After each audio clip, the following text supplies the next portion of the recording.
parágrafo único do artigo 13 fala o quê? Aquele que efetivar o pagamento ao prejudicado poderá exercer o direito de regresso contra os demais responsáveis, segundo sua participação na causação do evento danoso.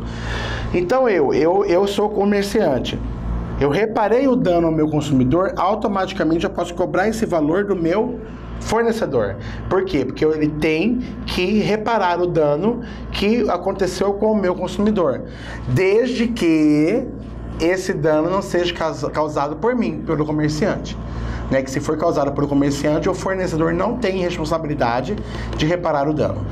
Artigo 14. O fornecedor de serviço responde independentemente da sua existência de culpa pela reparação dos danos causados aos consumidores por defeitos relativos à prestação de serviços, bem como por informações suficientes ou inadequadas sobre a fruição e riscos. Ou seja, não é porque eu arrumei carro, aquele mecânico que arrumou de qualquer jeito, que ele não vai sofrer também responsabilidade no Código de Defesa do Consumidor. Ele vai ser punido também. Ele tem que fazer o serviço de qualidade para sanar o problema desse consumidor. Parágrafo 1º.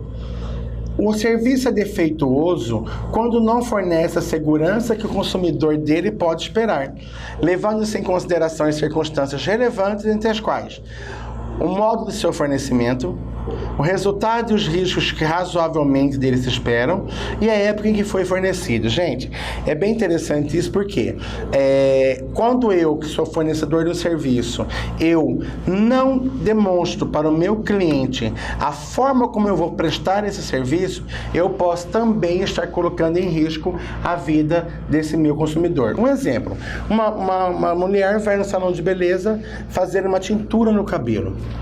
É de obrigação desse prestador de serviço informar que tipo de produto químico usa na sua tintura para passar para a cliente.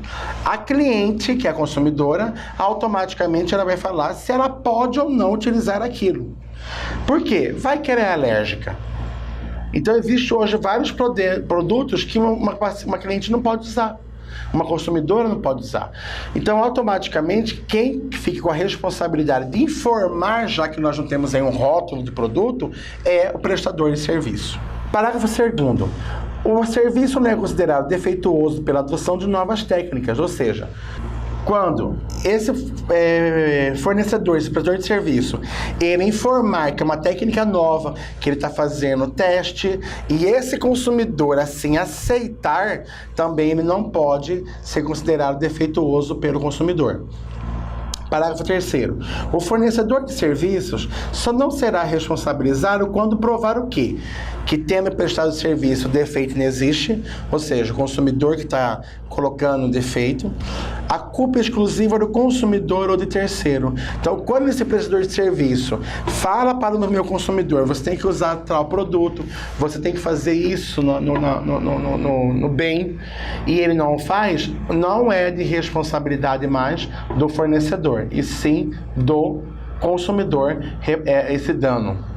Parágrafo 4º. A responsabilidade pessoal dos profissionais liberais será apurada mediante a verificação de culpa. Então, o que o Código de Defesa do Consumidor ele bate muito na tecla, gente, é a culpa. Ele fez porque ele quis prejudicar o consumidor, ou foi um caso fortuito, né? Aconteceu esse problema. Então, é bem interessante olhar a questão da culpa. Em vários momentos do Código, ele vem falando culpa, culpa, culpa. Isso é bem interessante analisar. Vamos pular agora lá para o artigo 18. Os fornecedores de produtos de consumo, duráveis ou não duráveis, respondem solidariamente pelos vícios de qualidade ou quantidade que os tornem impróprios ou inadequados ao consumo, a que se destinam ou lhes diminuam o valor, assim como por aqueles decorrentes da disparidade com as indicações constantes do recipiente da embalagem, rotulagem ou mensagem publicitária, respeitadas as variações decorrentes de natureza, podendo os consumidores exigir a substituição das partes viciadas. Então, se eu tenho um produto e esse produto ele é composto por várias peças, eu posso pedir a reparação de uma peça só. E todos esses fornecedores, eles vão responder solidariamente pelo uso do produto, ou seja, pelo produto funcionar. Parágrafo 1º. Não sendo o vício sanado no prazo de 30 dias, pode o consumidor exigir alternativamente a sua escolha o quê? A substituição do produto por outro da mesma espécie, em perfeitas condições de uso. Segundo, a restituição imediata da quantia paga, monetariamente atualizada, sem prejuízo de eventuais perdas e danos. E terceiro, abatimento proporcional ao preço. Então, se eu tenho um problema, mandei para uma assistência técnica, ficou lá 30 dias, essa assistência técnica não reparou esse dano, voltou de novo, voltou a funcionar o produto, depois ele vai ter um novo defeito. Então, na verdade, quando eu abro 3 ordens de serviços, na terceira ordem de serviço daquele produto, automaticamente já me gera o direito de ser ressarcido, porque o produto veio com algum erro, com algum vício. No artigo 20, ele trata ele tem a seguinte redação: o fornecedor de serviços responde pelos vícios de qualidade que os tornem impróprios ao consumo e lhes diminuam o valor, assim como aqueles decorrentes da disparidade com as indicações constantes da oferta ou da mensagem publicitária, podendo o consumidor exigir, alternativamente, ou a sua escolha, o quê? A reexecução de serviços, sem custo adicional e quando cabível, a restituição imediata da quantia paga, monetariamente atualizada, sem prejuízo de eventuais perdas e danos, e o abatimento proporcional ao preço. Bem parecido lá com a questão do produto, né? Essa aqui é a questão do fornecedor de serviços. Vamos lá agora para o artigo 39. É vetado ao fornecedor de produtos ou serviços condicionar o fornecimento do produto ou de serviço ao fornecimento de outro produto ou serviço, bem como, sem justa causa, a limites quantitativos. Gente, é a questão aqui da venda casada, né? A venda casada é proibida. Eu não posso vender um produto casando ele com a venda do outro.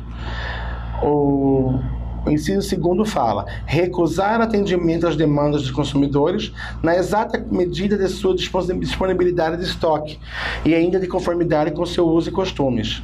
Então, um fornecedor ele não pode falar assim: não, eu tenho um estoque, porém eu não quero vender. Se tem a demanda desse consumidor, ele tem sim que vender esse produto, porque ele não pode recusar atendimento à demanda do consumidor. Terceiro, enviar ou entregar ao consumidor sem solicitação prévia de qualquer produto ou fornecer qualquer serviço. Então, eu, enquanto fornecedor, eu não posso, sem a anuência do meu consumidor, enviar para ele um produto ou serviço. Era muito comum, até um tempo atrás, chegar na sua casa com cartão de crédito, né? A empresa via lá que o seu nome estava limpo e mandava o cartão de crédito para você. Isso tornou uma prática ilegal. Por quê? Porque o consumidor aí ele não tinha solicitado aquele cartão. E como ele não solicitou, ele não pode ser passível de ter que pagar a anuidade desse cartão de crédito. Quarto, prevalecer-se da fraqueza ou ignorância do consumidor, tendo em vista sua idade, saúde, conhecimento ou condição social, para impingir-lhe seus produtos ou serviços.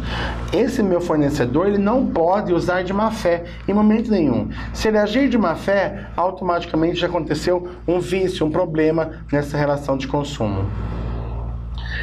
Quinto, exigir do consumidor vantagem manifestamente excessiva, ou seja, ele não pode colocar um valor exorbitante. Sexto, executar produtos sem a prévia colaboração de orçamento e autorização expressa do consumidor, ressalvadas as decorrentes de práticas anteriores entre as partes. Então eu não posso deixar um carro numa oficina e, ao invés da pessoa me passar um orçamento, chegou lá, o carro está arrumado e ele quer falar que é 10 mil reais. Ele não pode fazer isso. Para ele arrumar o carro, a primeira questão é a autorização do proprietário do veículo, para daí ele conseguir começar a fazer o reparo no que está com defeito dentro desse automóvel. Sétimo, repassar informações depreciativas referente a ato praticado pelo consumidor no exercício de seus direitos. Ele não pode vilipendiar o direito do consumidor. Oitavo, colocar no mercado de consumo qualquer produto ou serviço em desacordo com as normas expedidas pelos órgãos oficiais, competentes ou normas específicas que existirem, pela Associação Brasileira de Normas Técnicas ou outra entidade credenciada pelo Conselho Nacional de Metrologia, Normatização e Qualidade Industrial Cometro. Ou seja, então ele não pode colocar no mercado nenhum produto que seja fora de desacordo com a BNT ou com a Inmetro.